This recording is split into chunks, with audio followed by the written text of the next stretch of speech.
Three, two, one. Welcome, everybody. This is Monica from No Conditions. I am here with my wonderful guest, Mr. Jeff Tolley. Welcome, welcome, welcome. Thank you. Thanks for coming on. I appreciate it. We were talking earlier. You're running for City Council of Orland, California. What is going on? Are you ready for this or what? Yeah, I am ready for it. Through my campaign that I've been doing for the past couple of weeks or a month or so, it's gotten me very ready. I'm asking a bunch of questions to people on what concerns them, what they care about in Orland, what they would like me to do. And, the most important thing is that, we are to be servants for the citizens of Orland. Absolutely. Yeah, and so that's really what I'm trying to prepare myself for. And actually, almost every night I go out and go on walks and then try and pray that often for the city of Orland and how can I be of the best service for the city. Mm-hmm. So you are from here. I graduated with your brother Chris. Yeah. So you have a long history of Orland. You're young. You have a lot of things going for you. What made you decide to do this? I mean, what was it that? Well, because I know when I ran, it was for different things. I stuck my hat in the ring because I was unhappy about certain things and thought I would go for it. And I remember one particular thing, which I won't air, but do you remember that specific time where you sat there and went, I'm throwing my hat in, I'm done, I'm doing it, I'm just gonna do it? No, there's not like one specific thing. It's like this lead up that's been going on for years. And then with the coronavirus and with the lockdown, and for me that was kind of like the last leg. I'm so sick and tired of what's going on, and I want to add something else to my arsenal. In other words, I guess if that makes any sense. It does. Totally. A friend of mine that I was talking to said, this will look good on the resume. Well, that's not why I'm doing it. No. It's just like it's something I care deeply about. It's something I've been very passionate about for a long time, and it's something that I want to bridge, or like I want to add more to my life rather than my job. I love my job, I love what I do, but I feel like there's a bigger calling than just that. I want to get involved politically and help make a difference, in our country, in our state, and in our town. Mm-hmm. I totally agree. I think that for me, I always tell people all the time whenever they run for an office, especially whenever it's either small government, you have to have a love for the town that you live in. And the reason why those 5 people are sitting up there is because they have a bigger love for this town and enough room to love all of the citizens and want the best interests at heart. And it's sometimes disheartening because most of the decisions that they're making, I mean, it's not a joke. It's not a secret that most of the people sitting on the council are long in the tooth. Those are usually the ones that run for it. They're making decisions that I feel, they're not going to benefit from because they're making it for 30 years from now. Well, when you're in your 80s, the kind of, so they're making decisions that are going to be, I'm the only one that's going to be, people my age or maybe a little bit older will be having to handle it. So I always like to see young ones come up the ranks and actually have to deal with whether it's a good decision or a bad decision. You're there in order to take care of that. That's what I like to see. So yeah. I thank you very much for taking, the initiative to get up there and to say, hey, I'm going to do it. So that's awesome. Thank you. And one thing I did want to say is that basically everyone that I've talked to has said almost the same thing. They want to see new, like younger ideas and new ideas, people coming in, and people want change. A lot of the city of Orland, the citizens, I haven't talked to every single person, but the people that I have talked to, it's almost every single one of them has said they want change. They want new people in there. So, and I respect all the councilmen that have been doing this for a long time. I totally do, and I totally respect them for what they've done for the city. I may not agree with everything that they've done, but I really respect that aspect of it. So and it's the funny thing is some people that I've talked to, former councilmen, they've kind of joked around about it. It's like, oh, you want to do it? Okay, you're in already. It's like Yeah. that's how much like of the reality is a lot of people don't want to do it. So it's like you want to do it. Okay, now you've got the job. Mm, Well, it's not going to be that way this time, but it's it's not easy. Running for the president is very hard, and a lot of people are going for that. But you got to start out at the bottom, and learn how things are done. You can't start out being the CEO of a company if you don't know what the company's all about. Start out at the bottom, the mailroom, work yourself up. mm. And that's really the best way to go. When getting involved in anything is really see what it's all about. So have you, when you're walking around and you talk to the citizens, you went out and you put signs out and stuff. Were you amazed at the people that were willing to talk to you and tell you their concerns, or were you greeted well with that, or did you see people? I mean, was there a lot of negative or was it a lot of positive? So I don't believe I've ever experienced one negative experience. So Excellent.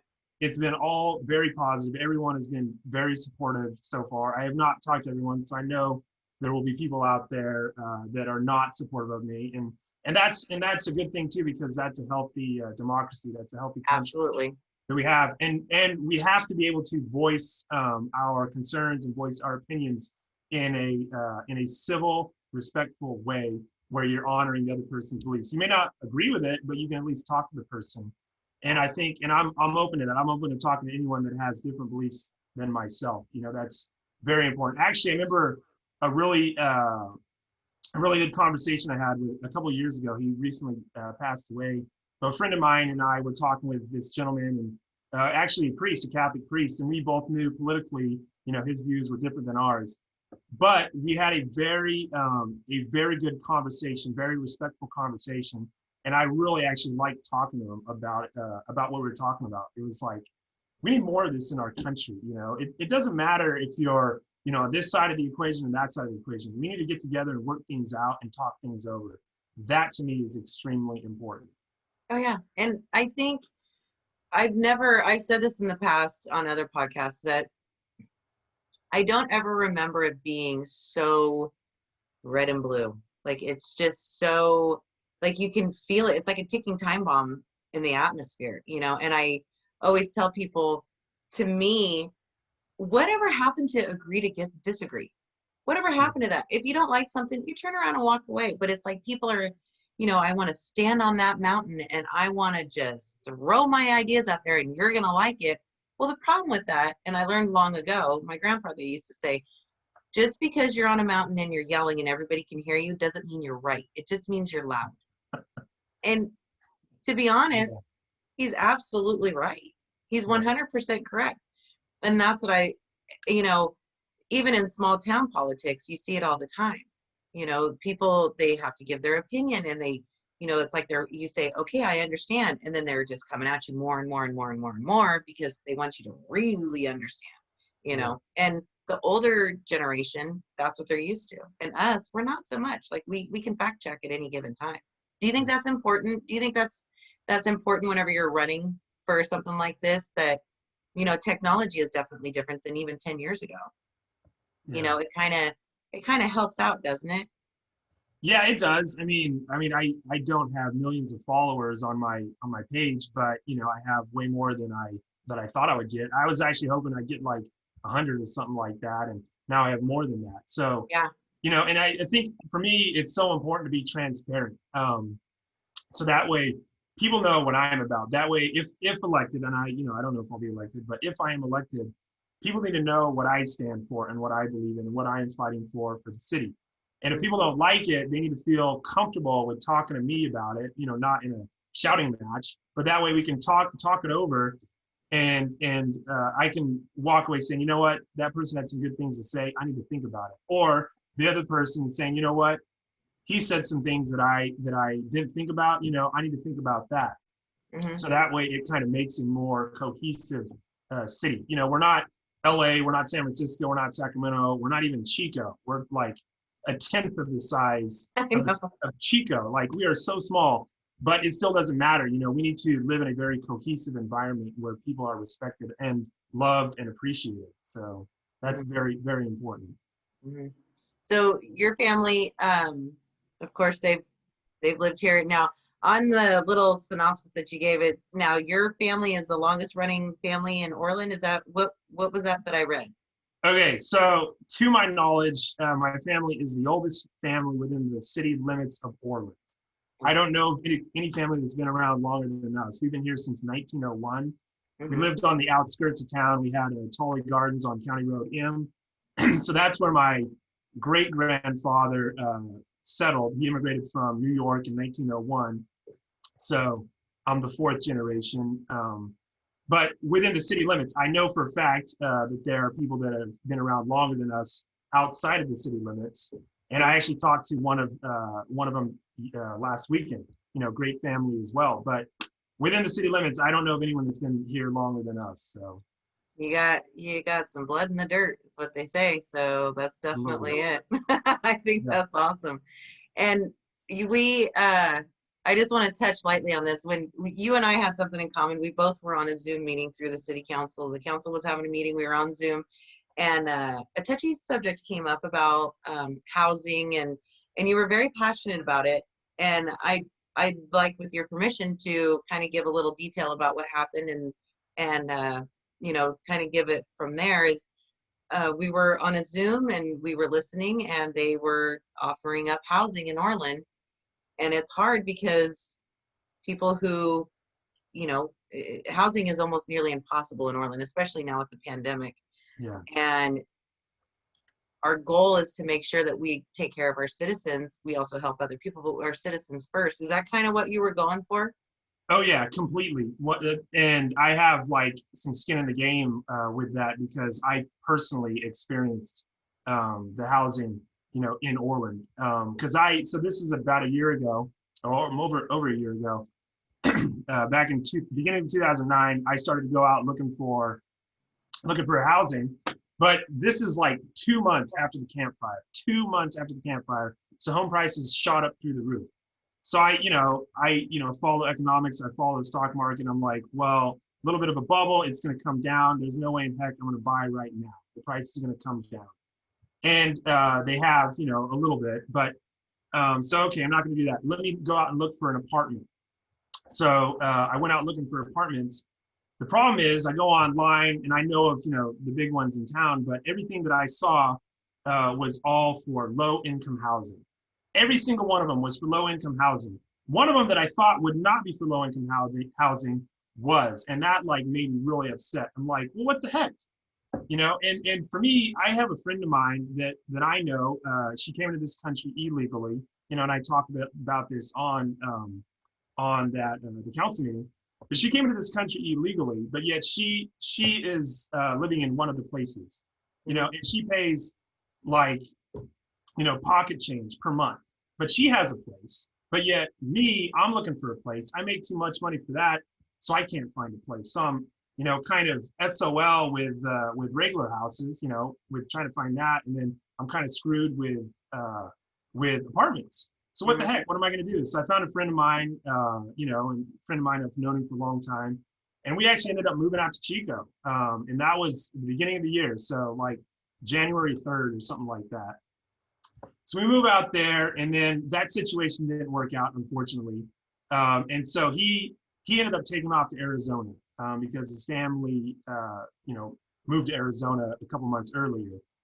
And for me, that was like one of the pigs that was like put in there. And it's like, you know what? I mean, he wants to move out there. That's what he's going to do. But for me, that's one less great person and great family here in California that needs to stay here. You Yep. know, and for me, that like really upset me. So I moved back home to Orland, and then like in February is when I moved back home. So I was literally living in Chico for 2 months. That was it. And so I moved back home, and then by that point, the bug was kind of put in me to branch out, and then the coronavirus hit, and then there was another law that affected my job, which was Assembly Bill 5, which was passed in Sacramento, which also affected me and my employment, and has affected lots, hundreds of thousands of people here in California. It's affected them, and like Uber drivers and Lyft drivers, those are the biggest known out of all. they could potentially be out of a job. And that's going to affect a lot of people, the company, as well as those independent contractors. And that's just a small portion of it too. And it's like all these things leading up to that. It's like, you know what the heck? This is really making me really upset. So Mhm. that was kind of what, one of the last things that compelled me to do it, but to run for city council. But with back to the housing, with what you originally talked about, I ended up moving home. I saw that my friend, I mean, I respect her as a person, but she came to this country illegally. She has a place for very cheap a month. And she's not the only one. I know multiple that are in that position. But yet they have places, but yet I can't. And it's like, you know what? That's not right. And the more research that I did, I saw that there's literally millions of people and businesses that are leaving California. And I believe that as of this year, it's like even. There's tons of people leaving, but then there's people coming in, much of which are illegals. So basically, the illegals are taking the places of the regular citizens, and this is not a good environment for the state as a whole. It's Mhm. going to over time, if this keeps going, the state will implode, Mhm. and it'll destroy itself. Mhm. And then people won't want to come here to California anymore. So I mean, so that is like one of the things that I was very passionate about on that. It's like, you know what? We need more housing here. We need to put our citizens first. We need to put Orland first, and we need more workforce housing. Regular apartments for people that have regular incomes. Those people, we need to bring them here into our town, so that way we can have hard-working American citizens in our town that are going to lift up our town over time. Because if we just keep giving out free handouts left and right, well, this is why socialism doesn't work. So it goes well until you run out of other people's money, and that's true. Socialism basically has never been a belief of the United States of America. We were founded on the exact opposite of that, but yet our country seems to be moving closer and closer towards socialism, and that's a huge problem. It fails when you run out of other people's money, and that's what I see going on in our town. And we need to do the exact opposite: bring in people, jobs, businesses that want to help lift up the town. So that's, sorry for my lengthy response, but No, that's why we're here.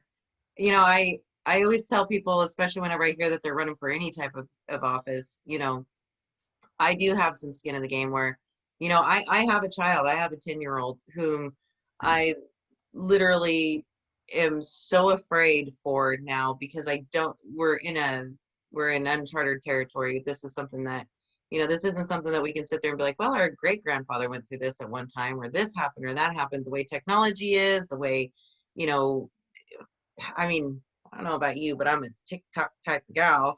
And I mean, there's conspiracy theories, there's all this stuff. We never had that before. We never had anything like this.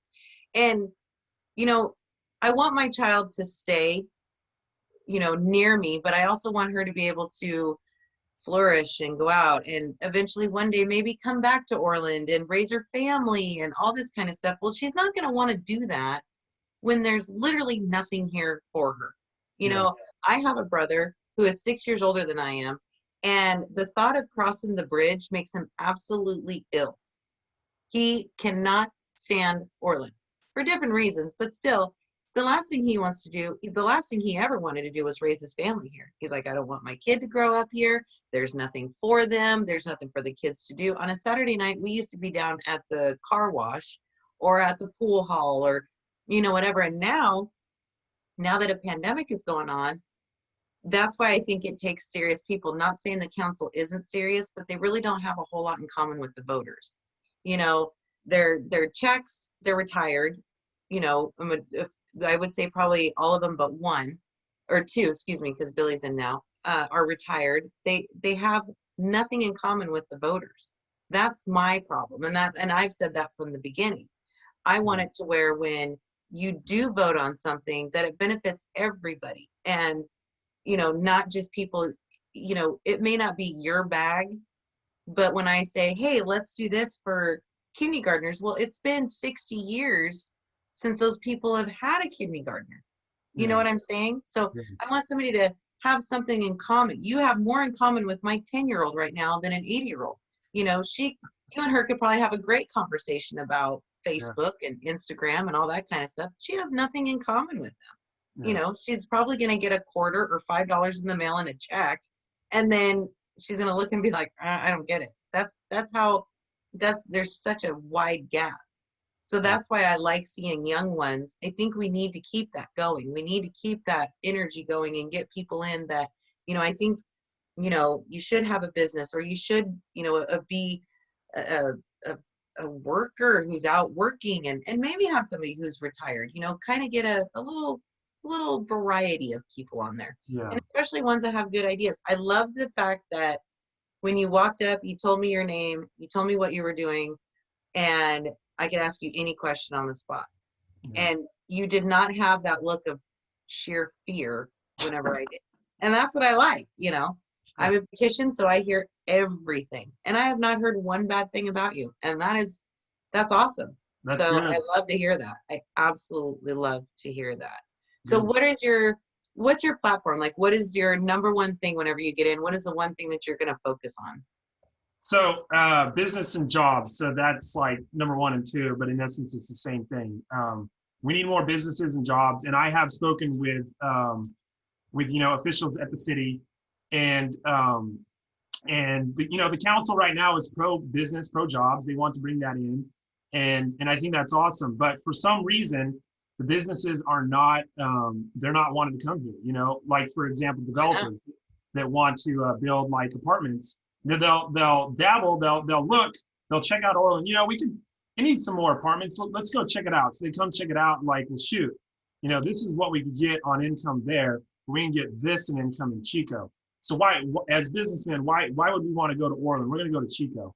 Mm-hmm. And so what we need to do as a city is we need to say, okay, you're interested in coming here. What can we do for you as a business so that way you come here? There's all kinds of incentives that cities and states give to businesses all the time to get them to come here. In some ways, we should do the same thing so that way businesses can come here, developers can come here and be able to give something to our town. Mm-hmm. And that's something that I'm pro, very, very big on. That's what I want to do. So, and I'll go all out just to bring in businesses, whatever. Well, certain businesses I will not want to come in here, but for basically it's for the good of the city of Orland, by all means, let it in. So. Yep, and I agree. It may not be somebody's cup of tea, but if it's, I don't know. To me, it's when you start saying no and yes, and no, these people can't. If it's going to bring jobs, there's too many people that are going hungry. And the one thing that I learned during this pandemic, whether or not, it's funny, people say, well, the essential. Really? I think we're all essential. We're the Yeah. middle class. We're the ones that are paying for most. I own a home. I'm a taxpayer. Like, let me in. But it was more state level than it was city level, but it's still nonetheless, at least Yeah. you have people that fight for you. Yeah. Now, you posted on Facebook of anybody that had any questions, and you got a few responses. Was there a good one in there that you were like, oh, this is a good one? Yeah, the first one, there's two that I really want to focus on, but the first one we kind of talked about, but I will read it back. And here it is. Where do you stand on expanding the growth with new businesses in Orland? What are your three top priorities? So I've pretty much already answered the first part of that, which is, I want new businesses to come in, and I want growth in our town. For like, I actually just talked to a friend of mine, a former neighbor who lives, elsewhere. But I saw him and talked to him, and he was basically saying like, yeah, Orland doesn't really have any growth. And his mindset is very true with the collective mindset about Orland in general. Is like there's, and I'm not saying people like you or myself believe that, but collectively, it's kind of how things are. Yeah. Orland's against business. They don't want any business coming in. They wanted to keep it like a small town, and like get away from business or business growth like that. I am completely the exact opposite. But I will say also that we are always going to continually be a true small town America. We're never going to grow the size of Chico. Well, if we do, maybe it's 100 years from now, but Chico by then will be like 1 million people, and we'll be like, 80,000 people or something like that. Mm. But I think we need growth. We need businesses to come in, but we also need to stay true to our character as a true small town America. And that's actually one of the things that I really love about Orland so much is, when I used to live in Chico before this last time, I lived on my own, but I had friends, but I also felt like pretty lonely too. And I don't know what it was, whether it was myself living there alone or was the environment of Chico. I don't know, but I felt like very lonely.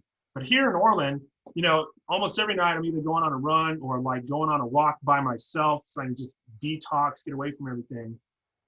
I just feel so peaceful. I feel like I belong here. Like this is the right place for me to be, right now. Maybe in 10, 20 years, be something different. I don't know. None of us know the future, but like I'm very happy and very at peace with Orland and what Orland is. Chico, unfortunately, I have a lot of friends that live over there, but it has lots of problems. And Oh, and I do not want that. I am going to fight tooth and nail against some of those problems coming into this town. And that's why I like Orland so much is for everything that we don't have, and this is what we were talking about a couple of weeks ago.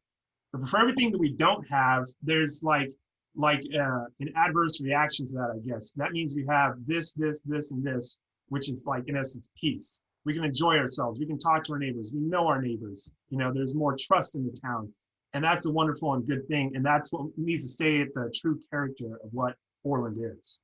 mm. I totally agree, 100%. And I said this in the beginning, I'm not going anywhere. You can't have roots and wings. No matter how much I want to buy my pirate ship and sail away or move to Switzerland like I always hope, but Yeah. I love Orland. I love the fact that I can walk down the street and 9 times out of 10 I'm going to pass somebody that I know. I like that. And there's a lot of people that have moved to this town and appreciate their anonymity. And you have to respect that, and I do. You move to the wrong town if that's what you're going for. Chico is more, or Sacramento, where you want that to where you're just a face or a number. Where Yeah. here, the very first thing that people ask you is, what's your last name? What's your family? And that's how it is. Yeah. That's how I registered with you. I saw your last name. I knew Chris was your brother. Yeah. End of discussion. Yeah. You need a kidney? I'll give it to you. That's how this place is. And, Nice. and I like that. And especially raising a family. I Yeah. want it to where when people, you know, everyone makes fun of me because my daughter has a nickname and everyone says, why do you call her that? I haven't made her famous. I've made her infamous. I want it to where when she walks in and says, my name is such and such, and I'm lost, and they're going to go, you're Monica's daughter, aren't you? That's what I want. And I think it's really important. And I like that about our town. And I think that's why we've kept so many things at bay is because of our small town. Yeah. Like I say, if people want anonymity, Sacramento is your bag. Chico is your bag, Yeah. not mine. So I like that. I mean, whenever I say Gardner's Frosty, you know what I'm talking about, correct? Oh yeah. Oh yeah. So that's what, that's I what used to go there all the time for the lemon ices, so I still wish it no, was around. Yeah. I had one not too long ago and I was like, this doesn't quite taste the same. Exactly. Exactly. So the other question that you got, let's tap on Okay. that. So I didn't answer the second part of that question, then Oh yeah. which is pretty simple, and then I'll go on to the other question. So business, jobs, and then the third one would be workforce housing, which we've already talked about. Is we really need people that want a job here, that want to live here, and that come in and that are great, hardworking American citizens that want to contribute to this town. I want to see more of that here because with that you're gonna get more growth. With more growth, you're going to get more jobs. And then a big thing about that too is I really want to make our town like a self-sustaining town. It's really hard to do that with free market competition. Well, I can do a 30-minute drive, go to Chico and get X, Y, and Z, and then there we go. I shop at Costco. I love shopping at Costco, but why can't we have some of those things here? And the thing is that if there's a business that pops up in town, restaurant, etc., we as citizens say, you know what, a little bit more expensive, but who cares? There's a family behind that. I want to support that family. So that way we're a self-sustaining town that helps support one another and in our lifestyles. And so that's very huge for me. So those are basically the three things. The second question, this one's kind of hard to answer because I didn't exactly know where this person was going with it, but it was, what moral principles do you feel are absolute? And so what I can say is that my faith is hands down like the number one thing in my life. For the past 20 years, I've been very actively living out my faith life, Hmm. and I've grown in it. I haven't stayed in one spot. I've grown in my faith, and every challenge that comes my way makes me think about things, makes me like reassess my life. Okay, is this what you want for my life, God, or do you want something else? And there was an incident that happened about a year ago that I don't need to talk about so much on here, but it really made me extremely upset, very, very, very upset with the outcome. Hmm. Very, very upset with what happened. And I am not the only one. Within our community, multiple people that I've talked to were also equally upset about what happened. They're like, Jeff, that happened to you? Like, really, of all people? Like, you've done so much, for us, and this has happened to you? Like, it made them very extremely upset with that too. So with that, it made me think. It made me like reassess my life. Well, if this door has shut, there's a window or another door open somewhere else. Absolutely. And so that's one of the big reasons why I'm here, running for city councils, wanting to get involved in politics, is because of that instance. It's not the only one, but it's one of the big ones. Hmm. And so for me, that's like the driving force of my life. I try and pray every day. I'm Catholic. I became Catholic 12 years ago. My family. So this also, once again, is going to date us. My family was one of the like founding families of the Federated Church here in Orland. Oh, I was married there. Okay, very cool.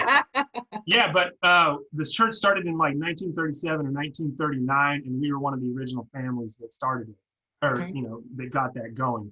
So my family, has very deep Protestant roots here, but I felt called by God to become Catholic, and it's for me, it's the best decision that I've ever made in my life, because beforehand I was like happy, but there was like something missing, and now I feel very fulfilled in my life, and I feel a lot of joy and peace and happiness in my life. And actually, so this is also kind of crazy too, is whether the night or day, I go out on walks, like as I was saying, but I try and actually pray the rosary every time I'm doing that, if not once, maybe two times.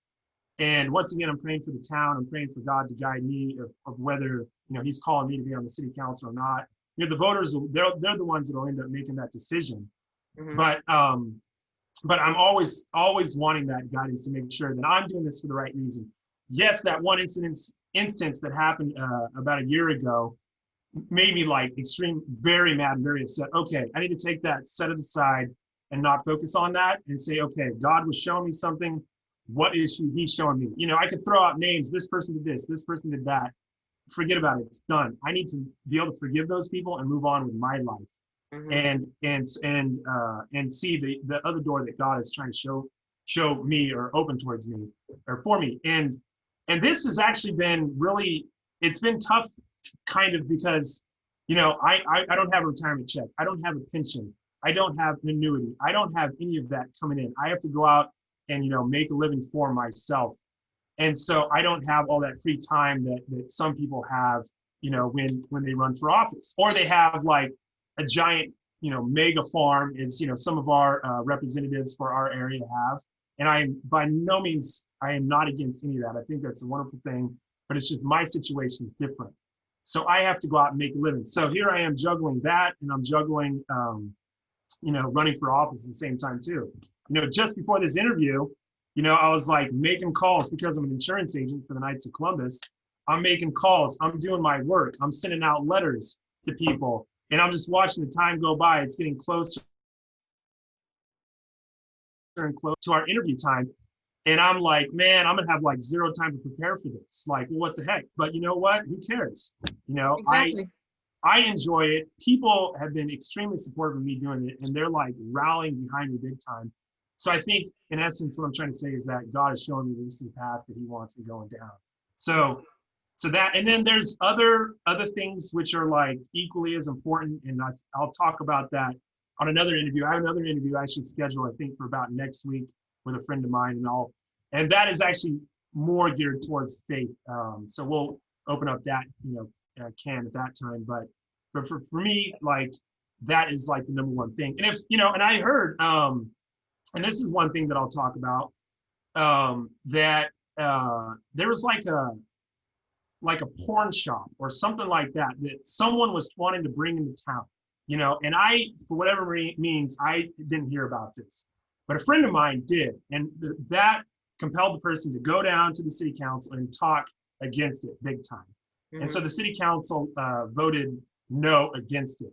That is something that I will also vote no against. Anything like that that goes against my faith, it doesn't matter if 99% of the town wants me to vote for it. If I feel in my heart, it's like, you know what, this is not a good thing. This is not good for the long run of this town. This will actually be very bad for this town. I will vote against it. If that means I get thrown out of office, well, then the office is not for me. But for me, my faith is very important. So No, there I you think go. that you need to stand by it. And there's a lot of people that don't own it. It may not be the mountain that I'm willing to die on, but if it's one that you're willing to, I have to completely respect it. And I appreciate people that lay it out there. I really do. And I think that it's important. And I think it's important in times like this too.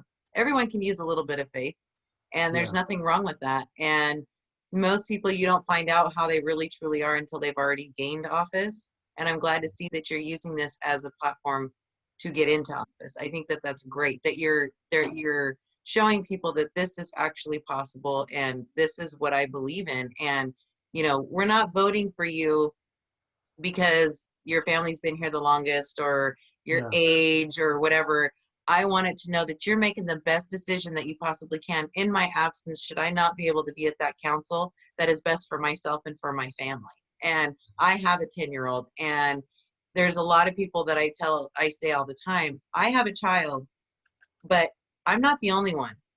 And when it comes to certain things, I need to know that you have my child's best interests at heart. Because yeah, if you don't, that means you're not as good for the upcoming citizens. My child is a citizen in this town. She yeah, is a Gilmore through and through, believe it or not. And that's her. And I want it to where, should I not be there at a meeting, you have the best interest. yeah, You got the bag. You run with it. And if I have such a big problem with it, then I need to come to you and I need to tell you why I think it's a good idea or why you should vote a certain way. Whether or not you do it, at least you have all of the tools there in front of you to make the proper decision. And yeah, sometimes it won't be in my favor and sometimes it will, but at least I know that you're willing to take my ideas and my thoughts and my family into account. And there's a lot of people that don't do that. And it really, to be quite honest, it irritates the crap out of me. I get so mad at it that, I'm sitting there going, you're not the only one, you're not the only one in this. yeah. We all have to get together. So I appreciate that a lot. Well, So thank you. you're And honest. yeah, thank you. And I think that's I have like three things I wanted to talk about. The transparency is very important. And I have my own political beliefs, and people that know me, people that follow or that are friends with me on Facebook are very much so know what my own political beliefs are. And I'm not going to back down on that, like, at all. But with that said, this position is a nonpartisan position, and that means that I'm not like locked into the Democrat Party, the Republican Party, the Libertarian Party. I'm not locked into any of that. I don't, call up, people from the California GOP Party or the California Democrat Party and say, okay, here's what's on the agenda. What do you guys think about it? What should I vote for? And it's none of that. It's all independent. It's me literally working for the good of the citizens of the city of Orland as a whole. That's Mhm. what it is, and that's what the position is.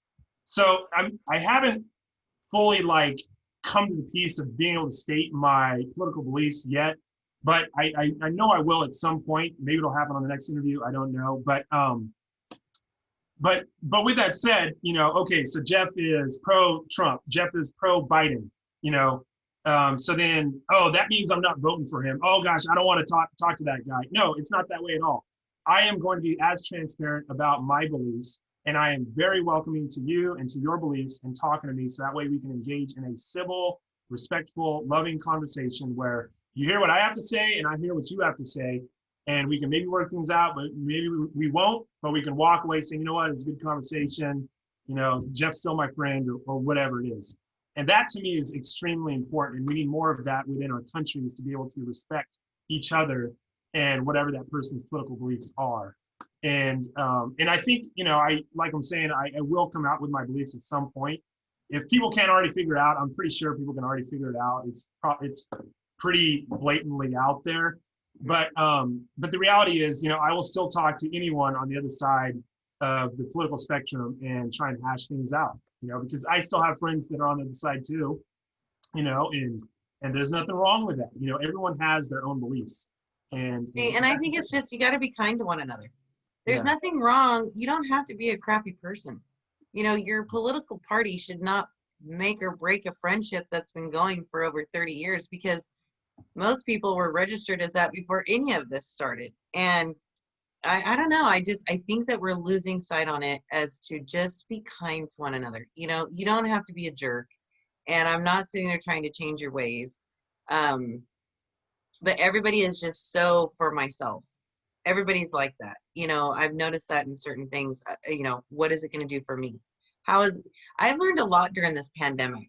And that was, I'm of course am unessential. I had to fight in order to work. I got turned in. I mean, all these little factors happened that I thought, wow, why am I receiving this letter? This is baloney. Why is this happening to me?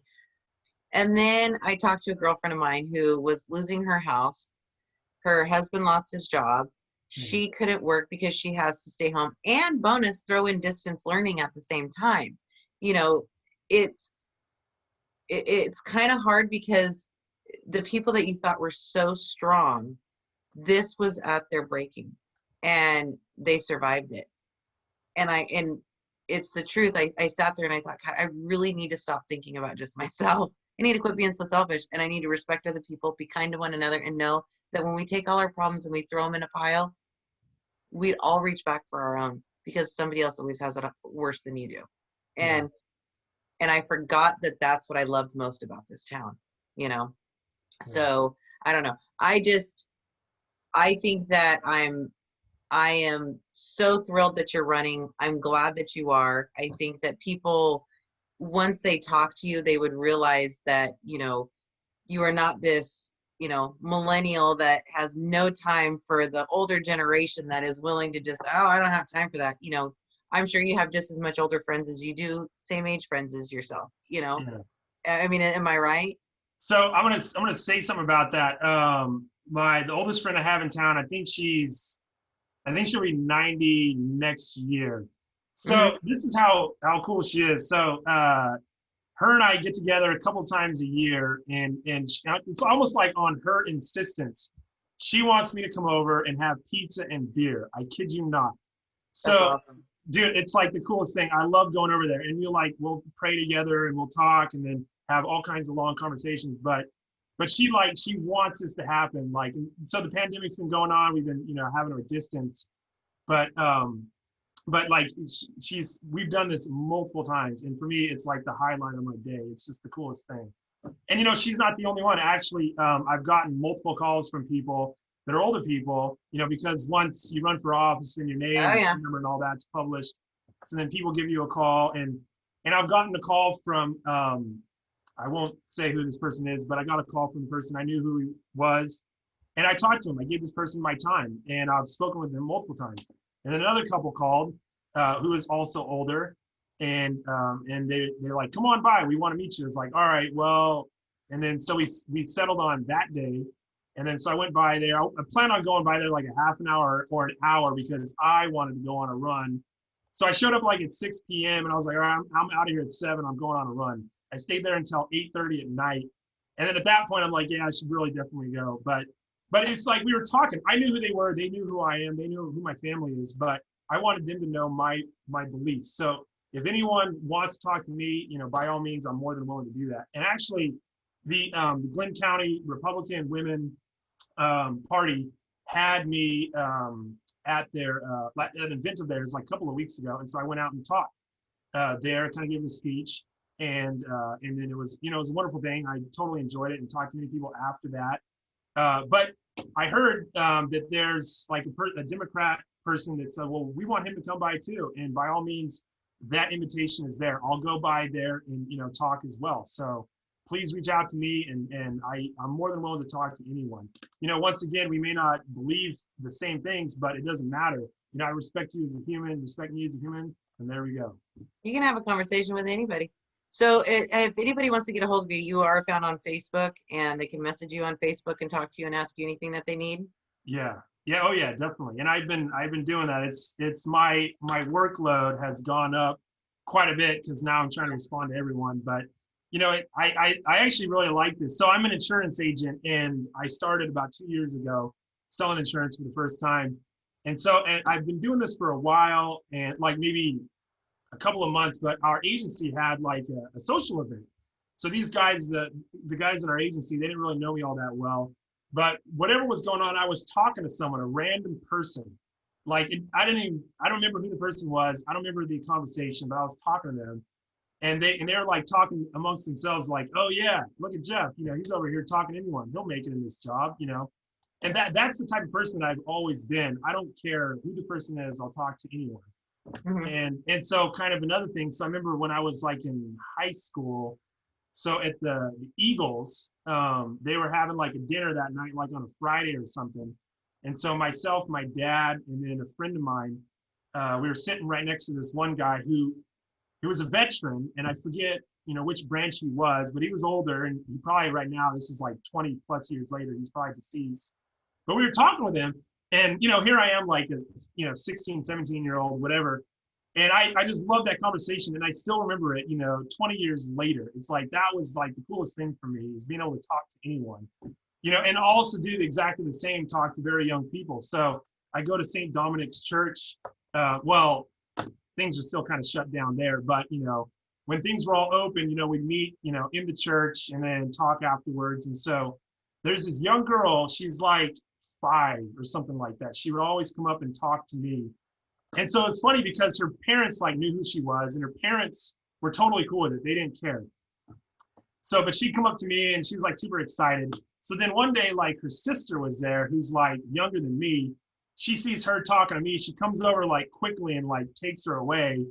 And then she's like, who's this guy? And then she ended up finding out that like, oh, I'm cool because her parents know me and etc. But I'll talk to anyone. I really don't care who it is. And that's why I love doing this, because we have a problem in our town. Chico has problems in the town. California has problems. United States of America has problems. The world has problems. The only way we're going to get to solving those problems is actually coming together, having that honest, difficult conversation, and there will be confrontation in that conversation. But as long as we respect each other and honor each other and love each other for who the other person is, we can conquer things. We can get over things. We can make compromises. And that's what I think is really needed within our town. And here I am saying all this, and this is my first interview to kind of like publicly, expose myself. But the reality is, I'm not perfect, and I did a video on this, but there's icons back there of Jesus, Mary with baby Jesus, and then the Pope right next to Mary. But Jesus is perfect. Mary was perfect. Me, I'm not even close to that. I make mistakes. I screw up all the time. I say things I shouldn't say. I do things I shouldn't do. And this isn't good. And I have to deal with it and live with it. And so, I'm going to make mistakes. I'm going to screw up. I'm going to do something I shouldn't say, or say something I shouldn't say.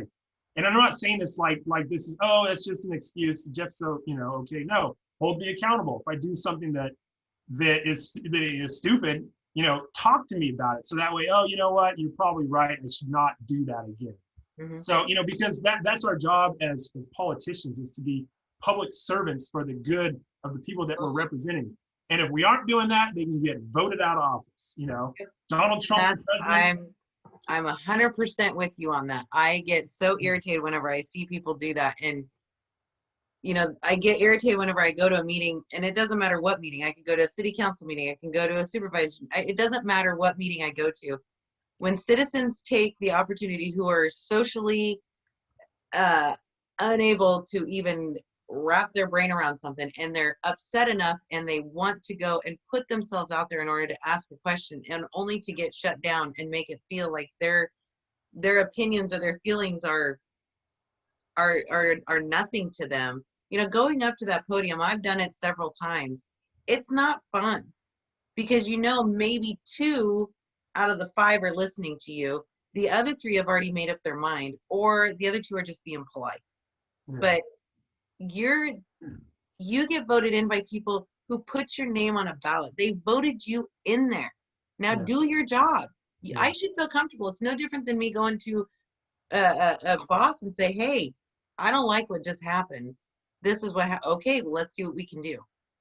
That's what we need. That's what we're lacking, and I think we're slowly trickling into that. And I think once you get into office, then I think there'll be a shift, and I'm glad to see that. I really truly am. Everybody knows my stand on it. It's not a secret. I've not made it quiet about it, and I'm not one to do that anyway. So Yeah. Yeah. yeah.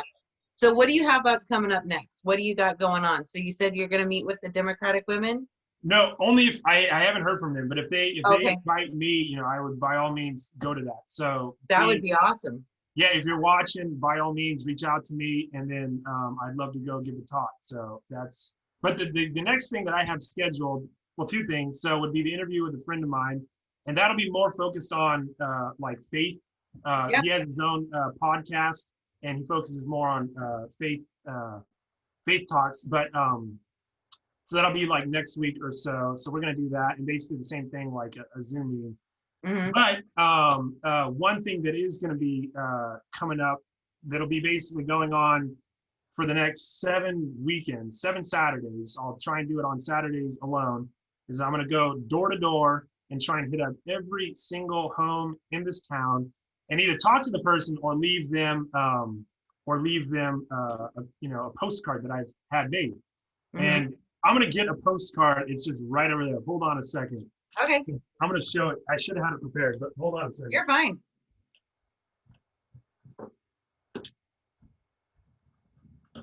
Okay, so here it is. I mean, this is my Fantastic. yard sign. There's my Uh, picture, and I'm going to give a shout out to a friend of mine, Chad Billings. He was the one that gave these. love Chad and Sarah. Yeah, no, he's the one that did the photos, and it was amazing. I loved it. And then on the back here, another photo of myself, and then ways to get a hold of me right here, and then my beliefs. So Mhm. if you're not there, you'll find this in your door. If you don't like it, you can throw it away. But at least read it and see what I'm all Exactly. about. So Exactly. Well, that's great. So everyone can reach you on Facebook. And if they have any questions, they can give you a call or message you and let you know. I wish you the best of luck. November 3rd is D-Day, and that's the day for everyone to get out there, rock the vote. And for the next 7 weeks, you're going to be going door to door and hopefully meeting the fine people of Orland oh yeah, and get it out there. Everyone, this is Monica from No Conditions. I'm going to wrap this up. And you guys can find us on Facebook and Instagram. If you guys have any questions, you're more than welcome to email me at noconditions2020@gmail.com. I'd like to thank my guest, Mr. Jeffrey Tolley, for coming in and seeing me and hanging out. And I want to tell you, this was amazing. And thank you for being you. And thank you very much for taking up this cause. I think that it's amazing. It really, truly is. So we appreciate you. I wish you the best of luck. And you got my vote. So, thank you all very right, much. everybody. This is Monica. We'll see you soon.